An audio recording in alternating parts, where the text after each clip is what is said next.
And we are live. Hello, welcome everyone. Good morning, good evening, good afternoon, wherever you are across the world. I know we have participation from all across the globe, and in fact, I see people joining this session as we talk. So, welcome everyone to this session. Actually, a very interesting session. When we were looking at the abstracts, we were like, okay, we had a discussion about what was Eli. So I'm pretty sure Colin will clarify that. So Eli, critical chain, not path, portfolios, and Microsoft project. And to talk about that, we have Colin Quiring. And Colin is a in PPM consultant, and he has a very good blog that I used to follow from. I still follow from a long, long time. And he consults for Project Server and related EPM technologies. And he does, in fact, he also is an OPM 3 certified. Is that how you say it, Colin? Did I Yes, get that right? yes, OPM Uh, 3. OPM 3 and organizational maturity model, right? So, Correct. and he trains organizations on that. So I'm very excited to have him here to talk about this topic. And I'm very interested to find out what he means by Eli critical chain and portfolios, how he is going to tie all that together. So, Colin, please take it away. Thank you. Thank you very much. So I appreciate everyone staying up or getting up or wrapping up their day, depending on where you are. I appreciate that with us. So, of course, a huge thank you to the sponsors that have helped put all this together, and of course, the hard work of the volunteers that started it, everything to make this happen. A quick introduction of our organization and who I am a little bit, so you have some context of what I'm talking about or doing, where I'm coming from. So EPM Strategy is the organization I work with, and we deal with project management and Microsoft Project. That's kind of the two areas that we hang our hat. And then for myself, because I always like to know who's the speaker. What are they talking about? What do they know or don't know? I've worked in project management, resource management, training for over 20 years now, and most of that time with Microsoft Project as well. I started out. I had some exposure to the 95 version, but really I started out with the 98 version. Also wrote the book for resource management with Project and Project Server 2010. So I have some experience and some concern or desire around the resource management part. And as was stated there, part of the certifications, a couple of them that we have there is the PMP and the OPM 3, which is the maturity model, which helps organizations at any level from top to bottom in evaluating how mature they are. And one of the things that we've discovered over the years of doing this is there's the two pieces. Obviously there's scheduling, but it's the resource management piece that seems to be the one that hangs up people. So we've concentrated on that certification as well. And I have some of my contact information closer to the end of the slide deck. So knowing that we have people from all over the world, and some may not be English speakers natively, I just wanted to level set before I go into the short little demos I have. I have about 4 demos. I wanted to just level set a little bit and explain what is this critical chain thing, and why is it any different than critical path, or what's the point of this versus any other pieces or parts. And so I'm going to have a few slides here where we talk about definitions, but I wanted to highlight here that in the end, critical chain scheduling is doing more work or the same amount of work in less time, or more work in the same amount of time, or even less time. But it requires some agreement between folks, right? It's not just something that it's not the silver magic bullet that we just implement and then everything just works. It requires some forethought. It requires some effort. And so it's not for the weak of heart, but you've seen it work great. And as we talk more, we kind of relate some of this to manufacturing and how we kind of instinctually know some of this. So what is the requirements for critical chain? What do we have to do? And I'm going to kind of circle back to some of this in a little while, but the first, for our demonstrations today, we're going to first use resource critical chain. So just on resources, and this will become a little more clear. Then we're going to say, okay, we have a resource, but what's the priority of the projects? All right, and that'll add a twist. So, and again, I'm going to circle back a little bit later, but I want to, again, trying to level set, trying to help us understand what we have to do. For critical chain to work properly, you should use baselines. You don't have to. But if you don't, how do you know what changed, especially over time? In my demos, it's real simple, right? I have a small little demo file. We can eyeball it. We can see what happens. But on a large file, let's say it's over multiple years, and let's say there's updates every week. If you don't have a baseline, there's just no way to come back and track what's changed or not changed over time. And you need to have an understanding of task types. The fixed duration, fixed units, fixed work task types. It's very important to understand which one you're using, because that can dramatically affect how the leveling works and how the critical chain part works. And you do have to use shared resources, whether you're on the server or you're just using a resource pool locally. If you're not using shared resources, critical chain using resources doesn't work. You can do critical chain with just project priority, but that's not what we're doing in this demo. So shared resources are critical, and then using calendars is a good thing. You don't absolutely have to have unique calendars, but if you have resources that have different working times than others, part of the leveling, part of the critical chain is to understand when those people can work. Otherwise, obviously, our results aren't going to be as effective. We also have to have assignments. And that's, I got a little slide here, just making sure we all know what we mean by an assignment. We also need a predecessor and successor relationships, otherwise our schedules don't move, right? So, and I get it, right? Some of this is basic scheduling technique, but I want to just make sure we're talking about what we have to do to make critical chain work, because like I'm saying, there is some setup, some understanding. And constraints. If you have constraints in your schedules, this can really dramatically affect your output, right? Because by definition, the constraint holds the date, whether it's a start date or the finish date.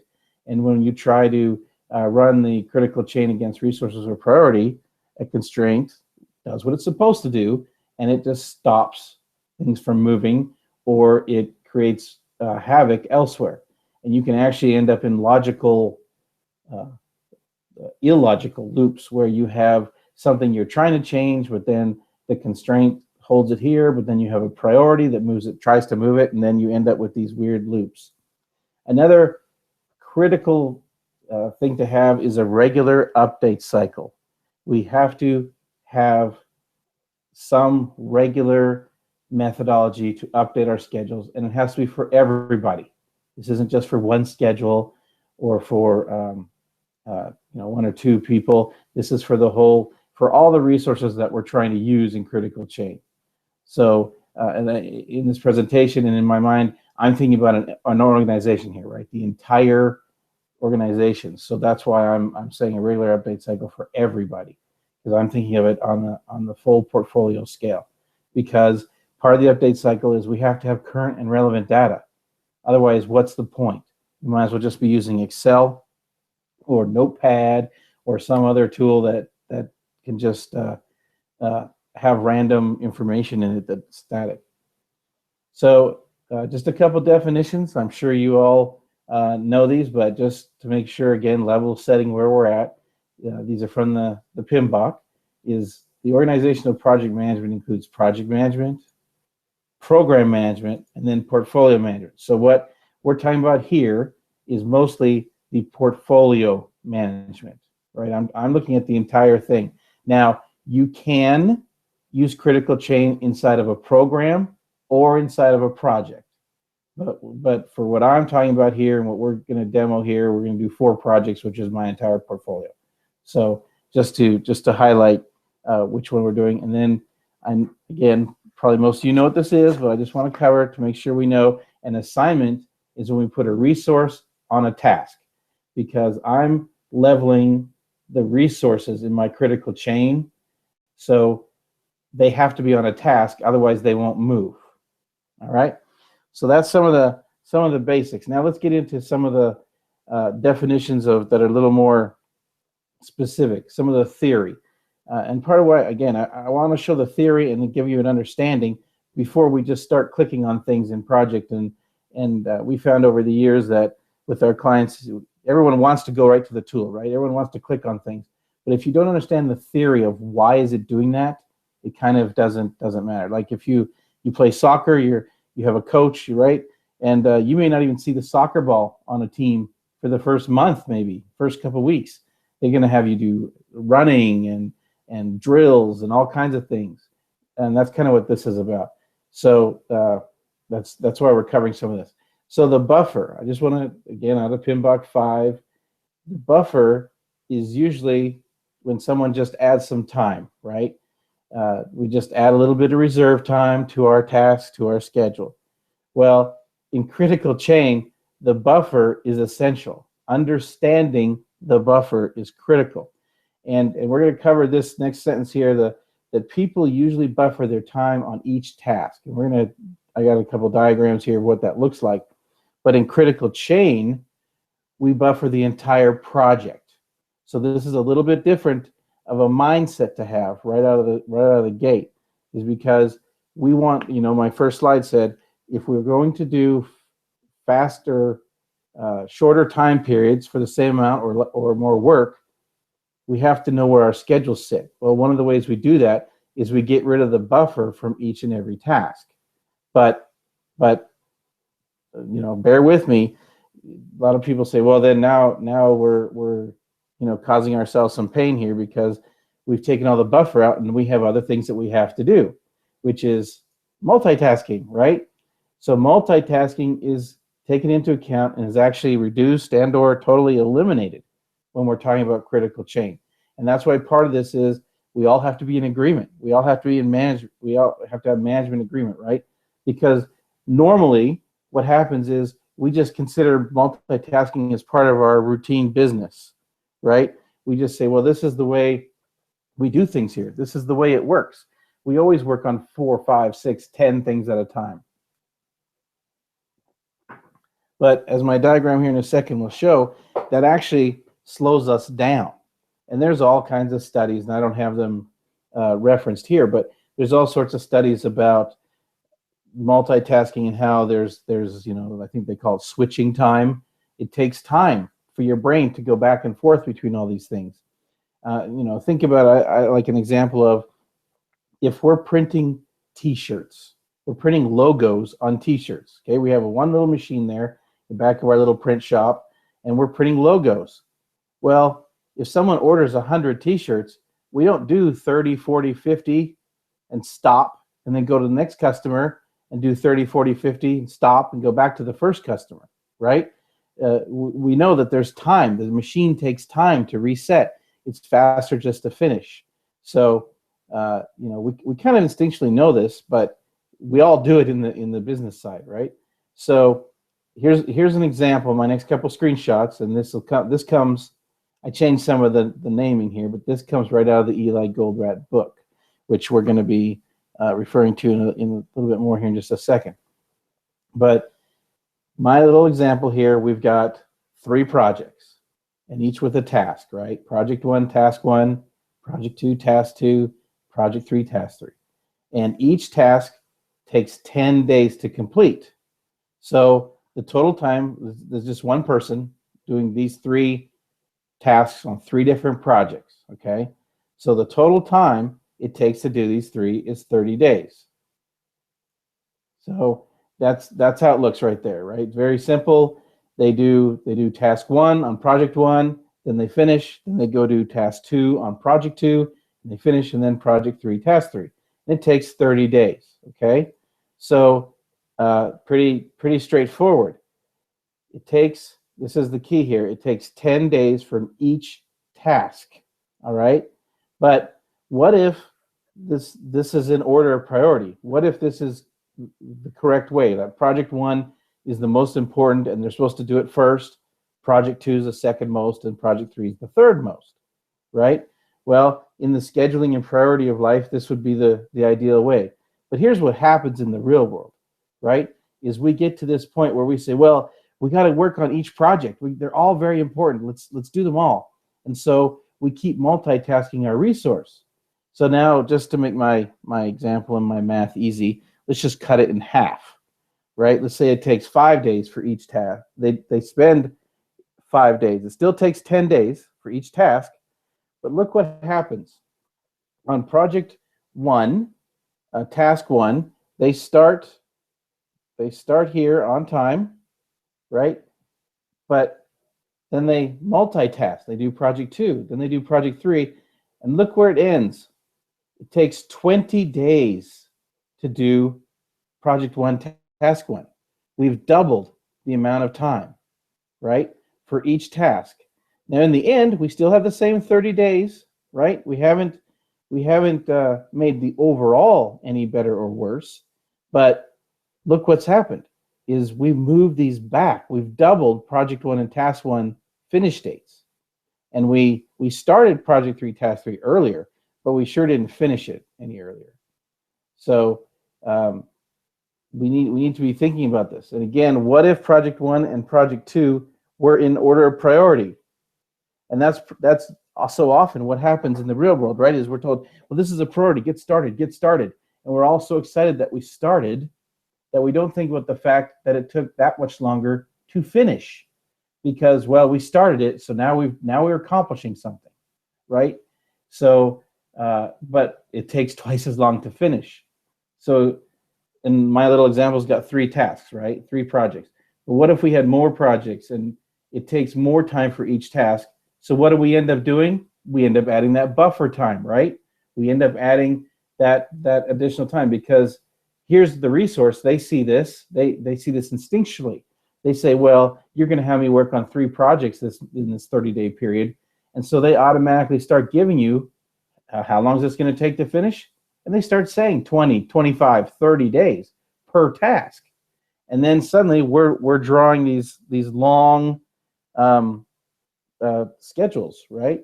And at some point, you're not able to do it in the same number of days. I mean, my example here is 3 projects, but if you had 4, 5, 6, eventually you start increasing your durations even more, right? It becomes a self-defeating cycle. So I'm now critical path, just to make sure. Critical path is the sequence of activities that represent the longest path through a project. All right?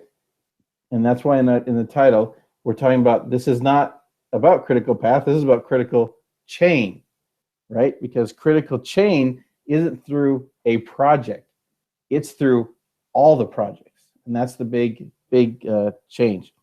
So that's kind of the definition about buffers and multitasking and reserve, because we're going to see here in a couple screens, we're going to talk again about that buffer and how the scheduling mindset has to change, or can change. I shouldn't say should necessarily, but it can.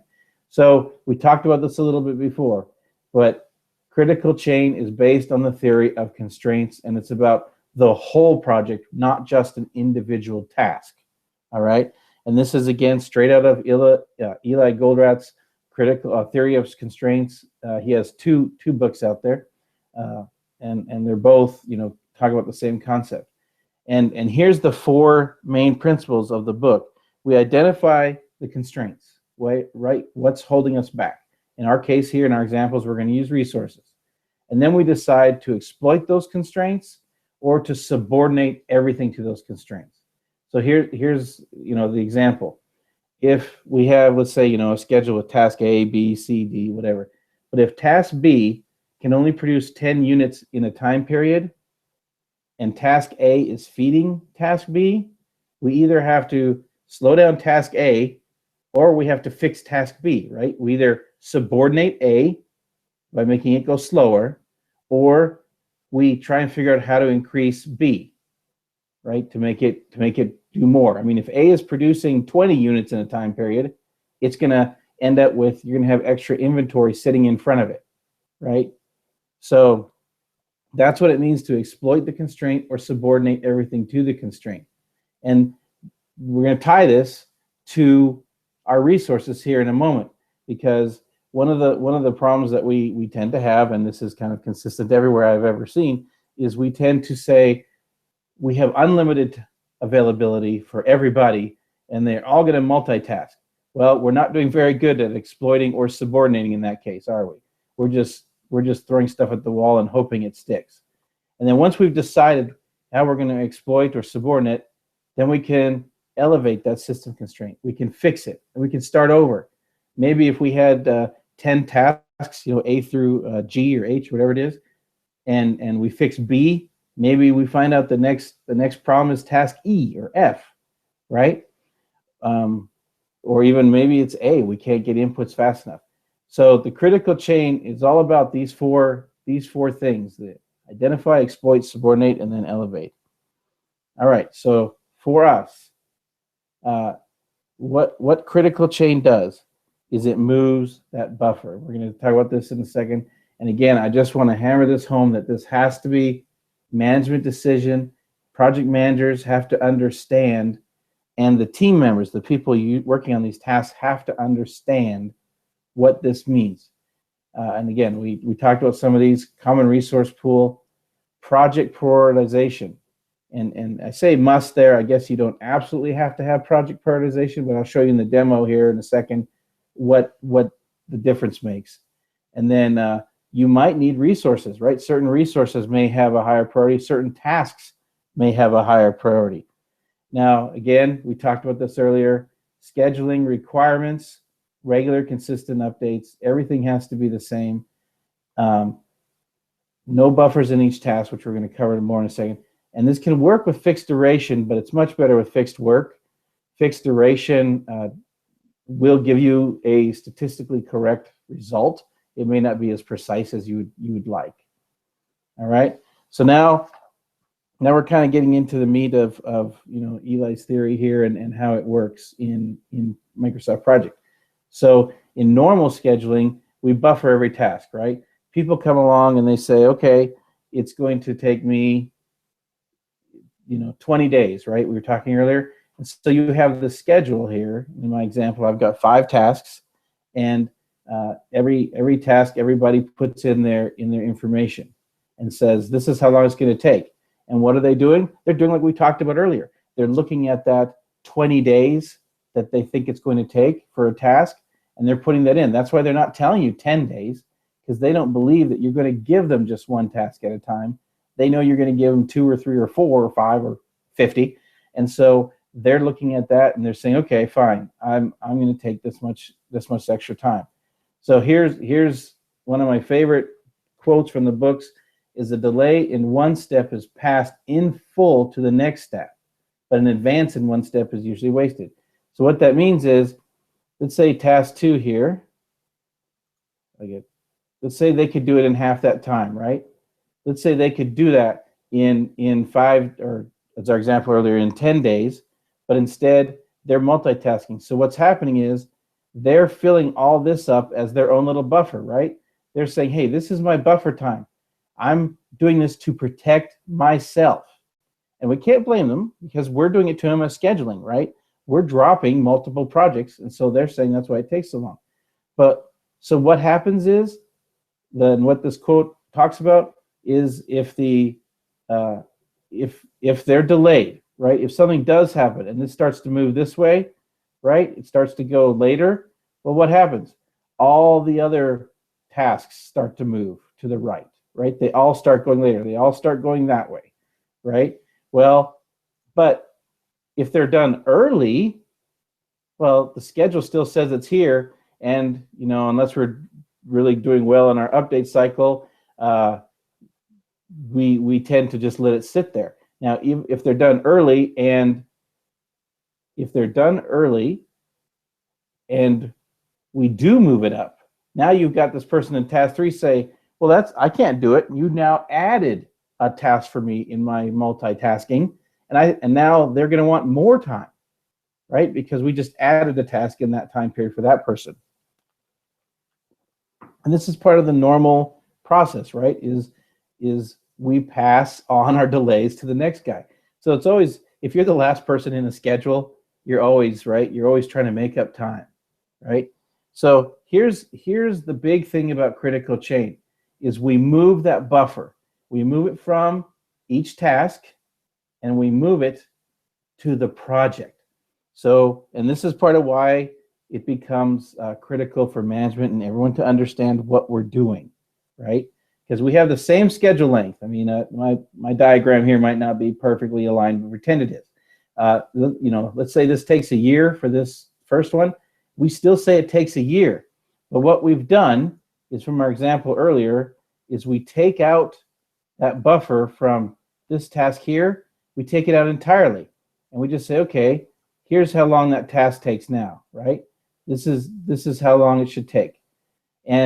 But we didn't get rid of, because task 3 had some buffer, task 4 had some buffer, task 5. We don't get rid of it, right? At the very beginning of implementing critical chain, we don't say, okay, all our schedules are half as long. We kept all that buffer sitting here. Okay? So we didn't remove our schedules on day one. We didn't make them faster. We don't do anything like that. But what we've done now is we've said, okay, your task really takes this long. And so now what we're going to come along to doing is we're going to reduce or eliminate the multitasking. And so we're going to really let this person do this task in this time period. So now as you can get better, because here's the big tempting thing, right? Now we're seeing it. Is that big project buffer? Now we're seeing it. So as you get better over time, you can start to reduce that buffer, right? You can start to say, okay, we're going to chunk that off entirely. And now our schedule, instead of being a year long, our schedule ends here, right? And so now it's 10 months, whatever, right? But you don't get there on day one because we still have multitasking, we still have buffering, all that kind of stuff. So critical chain, unlike critical path, is now the critical chain of each schedule combined, right? And in our case, it's based on the resource dependencies, and then the priority is part of our example, and then the priority of all the tasks within all the schedules, all right? So now we're getting to the demo. So just so you see what the demo is going to be, I have 4 named work resources. Tim, Ryan, Jessica, Colin. They're all enterprise resources. They're in the pool. They all have standard calendars, Monday through Friday. They're all 100% available to work. I didn't do anything fancy with their calendars or any days off to make, I want my schedules or my demo to look good. I have 4 different schedules or projects. They're named, highly original names, project A, B, C, and D. They're not linked, right? This is 4 separate project managers. You can think of it, 4 separate projects. You can think of it with 4 separate project managers. And for some reason, I enjoyed the 4 conventions. So each schedule has 4 tasks. I did 1 person per task. Again, simple. 1 day is 8 hours, and they're all finish to start predecessor relationships. All right, nothing too fancy. All right, so now let's see if this. I just have to change my display here. Give me a moment.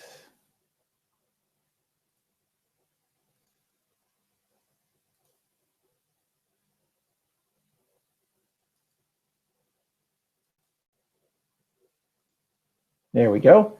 All right, so now hopefully we're all seeing the same project schedule. So this is the one I was just talking about. We have 4 projects, we have 4 resources, and you can see it all looks nice and clean.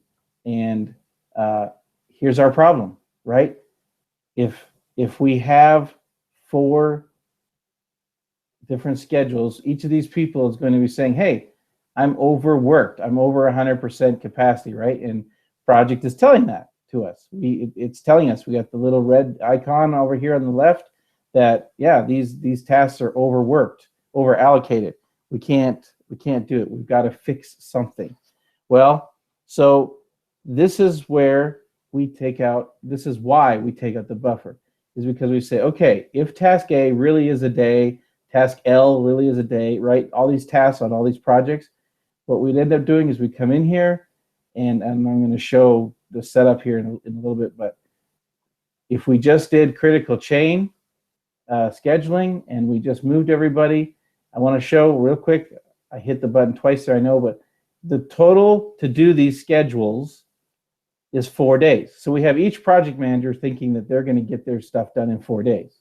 Well, we know in reality, each one of these people are not going to work 24 hours a day, which unlike our sponsors and our hosts here for Project Virtual Conference who are working a 24-hour day, the rest of us and these folks here, they don't normally work 24-hour days. So when we do the critical chain, we say, okay, here's what we can do. We can move all these folks around, and now it takes 7 days to do this. But here's what we've done, is because we have this schedule nice and tight, and we have, we've scheduled, we've taken out the buffer, what we've done is we've said, okay, the real world says it's going to take us 7 days to do this now, and here's why. And these are seven working days, right?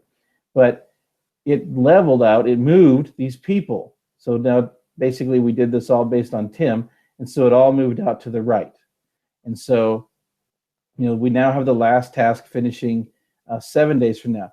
Based on our example earlier, what would have happened is if these were five-day tasks, we'd have quadrupled this, right? Every task would have gone to 20 days.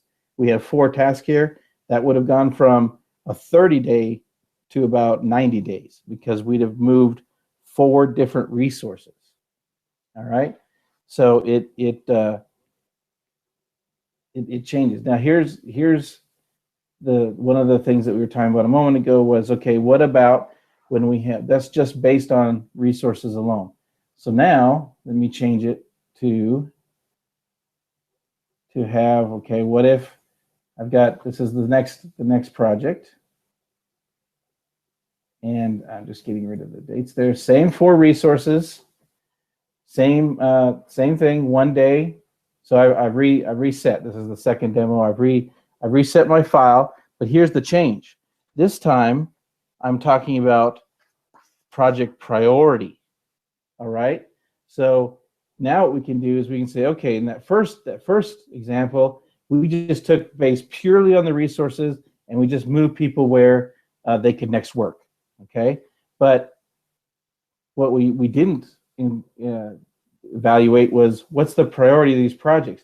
If you remember from that little screenshot thing earlier with the 3 colors, if project 1, then project 2, then project 3 are in order of priority, maybe that's the same thing here, right? We want to do this in order of priority because we want to have the projects that we promise to customers to happen first, right?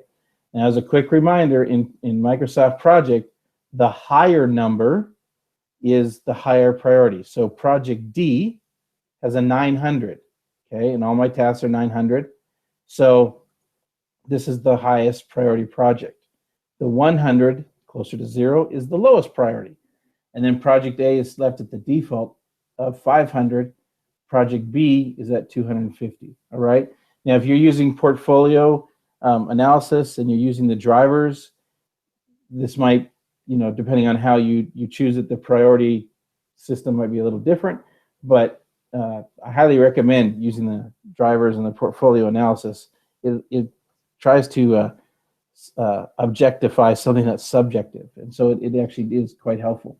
But now, when I try to level, look what happens. Now I get a more, based on my priorities, I get a more realistic of when things should happen.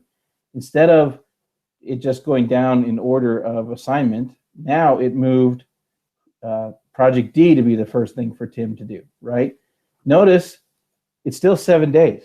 I never got rid of, I didn't change my timing here by changing my priority, right? Is all I did was I changed which order I was going to work in. Because we all know in the real world, John Doe in his cube is deciding which job to work on. because every project manager, every executive is going to John Doe and saying, my project is A1 high priority, do it now. Well, in the absence of a priority system, you can't blame John Doe for picking which one he wants to do, because he's going to get someone mad, right? And the priority might change tomorrow. So, John Doe's just going to do what John Doe can do to get the work done, and in the time frame. And especially if we have like where these schedules are starting, where they have overlapping or over allocation. Well, they know they can't do it all, so they're gonna pick, or they're gonna start doing the multitasking buffer trick, right, where they're gonna start doubling and tripling the time that it takes to give themselves some more freedom. All right, so both these demos so far, these screen grabs, are with no work done. Because one of the things that I've been talking about, that I mentioned a few times now, is we have to have regular updates, right? So now I've got a project. We reset back. It's still the same 4 projects. It's got the priorities in it. And I've got percent completes. I've got some work done on each of these, okay? So now it's going to affect, again, the change. And this is why we've been talking a couple times about we have to have a regular update cycle, so we have this thing's current, because that will affect how this moves as well, right? Now, the whole reason I put this in the summary was so we could see kind of the days and stuff moving. But the key here is we have only one task on one project done, and a little bit of work on the others, but we still have this priority listing. So now when we move it, that looks a lot different than the other 2 screens, doesn't it? We start moving to when people can work, when they can start. Obviously I have split tasks turned on, and it's all based on my status state. But so there's always some more things. And then we're going to talk about the leveling options here in a moment that help me do this. But you see now we have a totally different picture. And I know it's just kind of randomly worked out based on my percentages, but it's going to take less than 7 days, right? Every time we've been reevaluating, it changes, right? The amount of duration. And this is why, again, it's critical to have the buffer in the project and not in each task. And we can just add, a buffer task or whatever to make that happen. But once we start showing management and showing our team members that, hey, we can schedule you like this, and they start believing it, we actually do start getting more and more buy-in, right? So one more quick demo.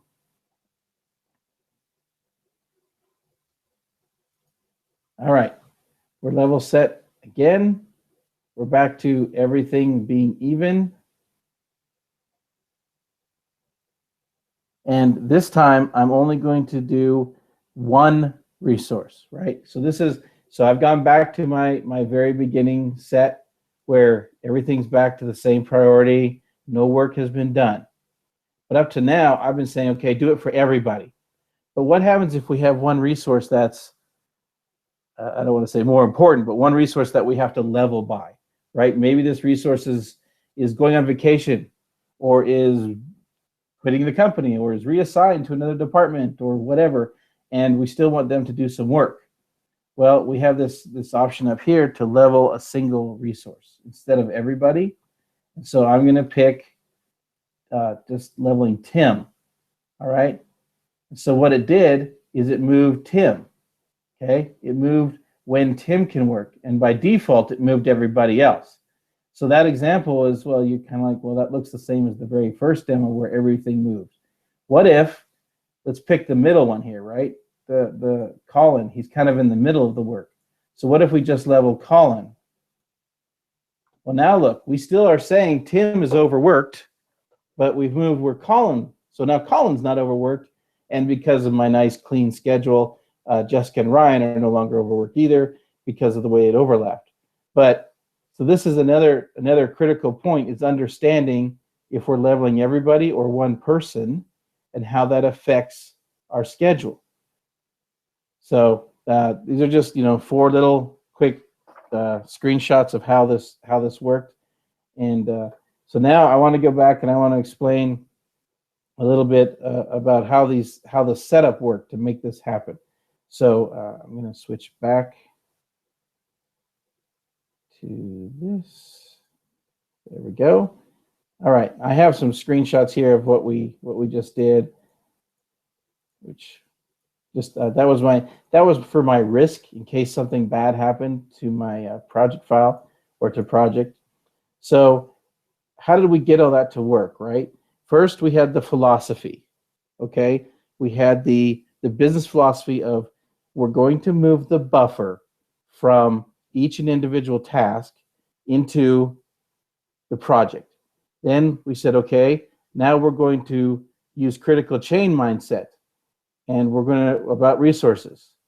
And then we said we're going to use critical chain mindset and we're going to use priority, right? And that helped us decide where and when, which means we're trying to reduce to nothing, to the eventual elimination of multitasking, right? I just quick story. I had one company I worked with. They were to the point where their engineers, they were software engineers. They actually had them in a separate part of the building, and they had their own cubes, but they also had these little, we call them development rooms. I don't know what the official title was, but they would go into these small rooms, and the rule for everyone else in the company was if a developer, an engineer is in one of those rooms, you can't go in there. In fact, there was no window in the room. There's no phone in the room. It was because they understood that for this software engineer to sit down and write code, they couldn't multitask. They couldn't be interrupted. They needed to just concentrate on what they were doing. And so, and they had, like I said, they had the regular cubes where they could go, and then you could go talk to them. But if they were in that room, you couldn't mess with them.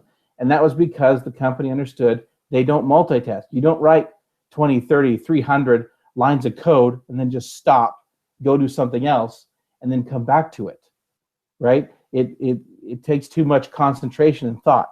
So that's kind of the mindset we're talking about here is, look, if we just have people concentrate on what they're doing and worry about the critical chain, we actually will be able to reduce our overall schedules. And one of the other side benefits is our team members aren't going to be as frustrated because they won't be pulled off and on schedules as much. Now, I get it, right? Sometimes we have things where we get to a certain point and we stop. Well, that's why we have multiple schedules, right? Sometimes we have to wait for the customer. We have to wait for more information from somebody. I get that, and that's part of it. But to the best of our ability from the scheduling side, we shouldn't be over scheduling folks.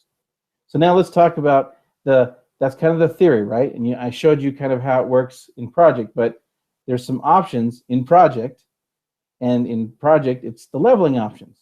And the first couple things here are the leveling calculation, whether you want it automatic or manual. And I like manual because I want to do it when I'm ready to do it, right? And there's a couple of options whether you're going to delay the task or split the task. Obviously, I have my splits turned on. And then the key thing here was what I did was I said looking for over allocations on a day-by-day basis. The reason I said day-by-day on my schedule was because I had a short, easy demo for us today, right? So it was nice and clean. But more often than not, what happens is an organization has a weekly update cycle, and they have schedules that are, long, depending on what, from 3 months to 5 years.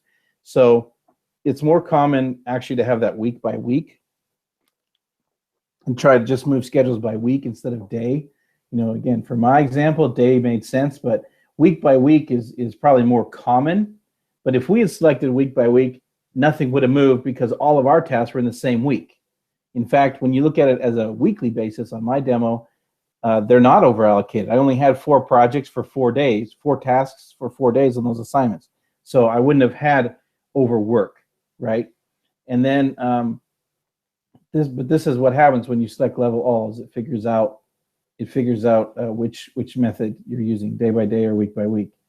Then the leveling order, and this is straight out of the project help, so I'm not going to read these to you, but the standard is the method that I was using here. Is it considers Slack dependency priority? So I didn't do priority and standard because I wanted it at project level. So, but that is another option if you're using task priorities. So part of all this and part of using critical chain effectively is understanding your settings, right? The system does what we tell it to do. I had a client say the other day, it was a great quote, which I'm going to steal mercilessly for the rest of my career, is Microsoft Project does what you told it to do, not what you expected it to do. So which setting you have here is what it does, right? Not what you expected. So part of this is just understanding the setup. And then again, I'm not going to read all these options to you, but the over allocation leveling options are pretty important here. And I had the can create splits. I know some folks don't like the splits, which means it moves over allocations rather than splitting it. And if you have manually scheduled tasks, which I did not, but if you do, you can level those as well. Now, of course, if you have manually scheduled tasks, you really want to be able to, or not be able to, be understanding if you've got your start and finish dates in and they're logical, right? And I mean by date, right? The system doesn't really work well when you've got a start date that says, go ask Bob, right? It doesn't know how to level that. So it kind of acts again, it does what we told it to do. It doesn't do what we would expect it to do. And then if you're using proposed booking, you can have that on as well. And then and I know I'm jumping around from the order, but if you have available Slack, you can also level within the available Slack. So oops.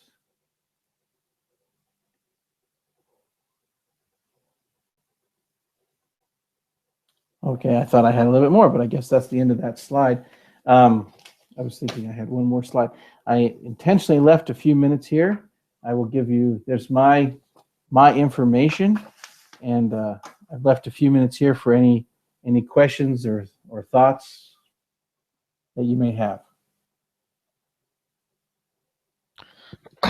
Thanks, Colin. So yeah, we do have a question from Ken Jones. So he was talking about to your slide where you're talking about multitasking. Yes, He says getting people to stop multitasking is a huge challenge.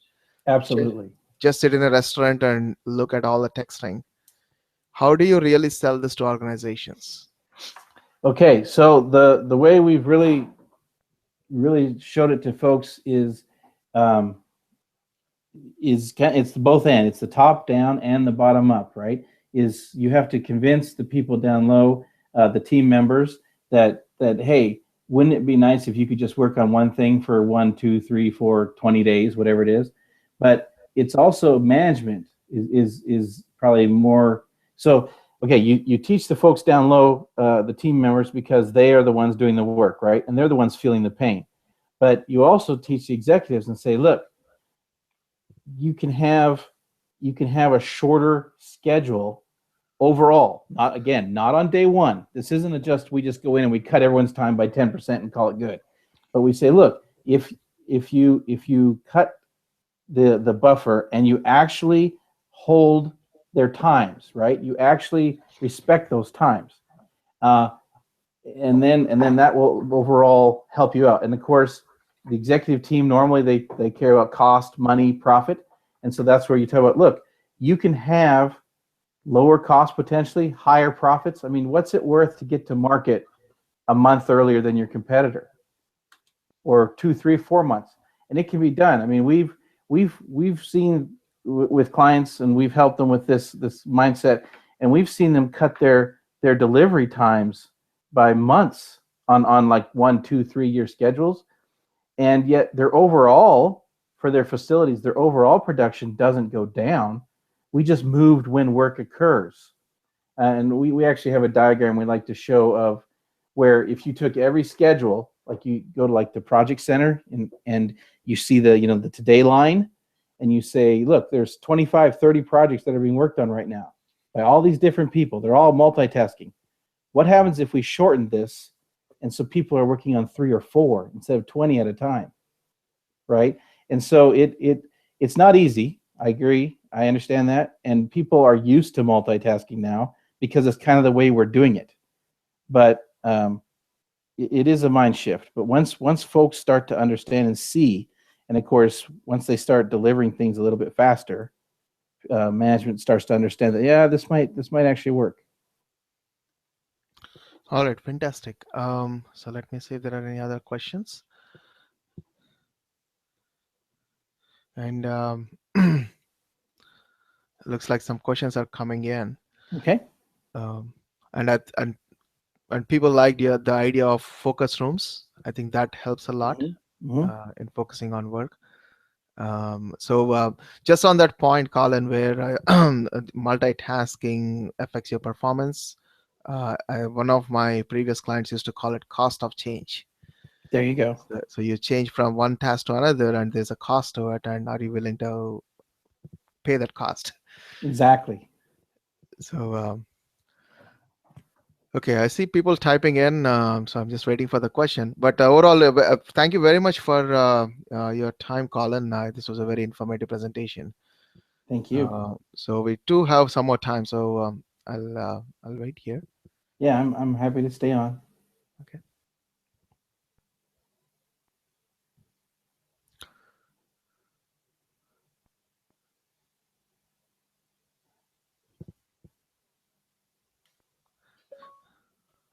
Okay. So all right, Dave Herbert has a question. So so All now I right. know why it took so much time. He has a long question. All right. A good hard one, huh? Yes. Um, he says, great presentation. First of all, the question is, given that Herbie typically constrains multiple projects, is the responsibility for leveling best given to each project owner, or should this be given to a centralized responsibility? Any thoughts on this? Okay, so based on what I've been showing here, it's kind of the enterprise mindset. And so since it's the enterprise mindset, it would be for one overall, whether it's one, you know, I like to think of it from the PMO perspective, right? That's not necessarily vested in any single project, but Yeah. in the entirety of the enterprise, right? But you're right. Because what'll happen is if you have, let's say you have two different project managers and they each level their own schedule, they might end up with a perfect, beautiful schedule for themselves. But what if here sits John Doe, and John Doe now gets the exact same, duplicate work, because, or I mean, I don't mean the same task, but the same time period, has work from both projects. uh, you know, each project is leveled, but our resource isn't leveled, and we actually run into a different constraint. And I'm using human resources, right? But again, going back to my T-shirt logo making example, if we have one machine, right, I can make the best schedule ever for, I want that machine to run, you know, Tuesday morning from 10 to noon.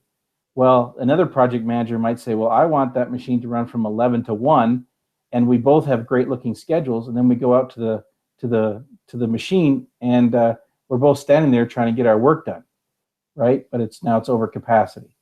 So it does work better from the enterprise perspective, portfolio perspective. Awesome. Hopefully that answers your question, Dave. And if it doesn't, please, you see my contact information there. Please feel free to email, tweet, or whatever. Exactly. You just stole my lines, Colin. Oh, sorry. um, sure. Again, just repeating what Colin said, contact him directly if you have any questions. This session will be on demand pretty soon. We'll probably just make sure it's of a good quality and all that. So you can come back and watch it again if you want, as long as you're registered. So, oh, I hear a ping. So let me check one more time before we end the session. Okay, so Dave says he got it. All right, great. All right. So thank you very much, Colin, for your time. I know it's in Thank the you. morning, and the effort it goes into making a presentation is not small. So Thank thank you you. for helping making this conference a success. Thank you. All right, bye.